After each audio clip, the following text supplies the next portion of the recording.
শিখাইছে, আমাকে তোমার সাথে পরিচয় করেছে, আমাকে তোমার হাবিবের সাথে পরিচয় করেছে। ইয়া আল্লাহ, হালালকে হালাল, হারামকে হারাম, হালাল এবং হারাম পার্থক্য করার জন্য যে ফুরকান কুরআনুল কারীমের শিক্ষা আমার বাবা আমাকে দিয়েছে। আল্লাহ, তিনি যৌবনকালে বিদেশ চলে গেছে, গ্রাম ছেড়ে শহরে চলে গেছে। দেশে থাকলে তিনি মাসে 4 বার এসে জীবন উপভোগ করেছে ওনার স্ত্রীর সাথে। বিদেশ চলে গেলে বছর 2 বছর 5 বছরে আসছে। পুরো যৌবনটা, তারুণ্য, পুরো সুখ শুধু বিসর্জন করেছে আমি যাতে তোমাকে চিনি, আর যাতে সে মরে গেলে আমি ওনার নাজাতের কারণ হতে পারি। আল্লাহ, তুমি বাবাকে ক্ষমা করো, তিনি আমাকে তোমার সাথে পরিচয় করেছে। ইয়া আল্লাহ, এই যে আমি তোমাকে ডাকি, উনি আমাকে এর জন্য অনেক সাপোর্ট করেছে। আল্লাহ, তুমি বাবার উপর সন্তুষ্ট, ক্ষমা করো।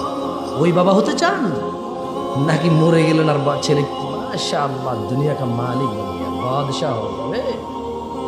সিদ্ধান্ত আপনার, সিদ্ধান্ত আপনার। কি পড়াবেন না পড়াবেন সিদ্ধান্ত কার?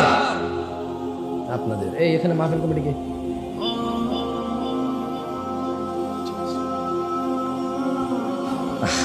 আচ্ছা,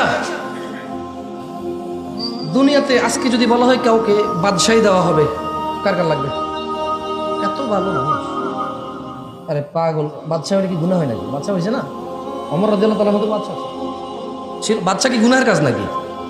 বাদশাহ হয়ে বাদশাহী অন্যায় কাজে লাগানো গুনাহ, বাদশাহ হতো গুনাহ না। কে কে বাদশাহ হতে চাই? আল্লাহ, এরা কথাই বলে।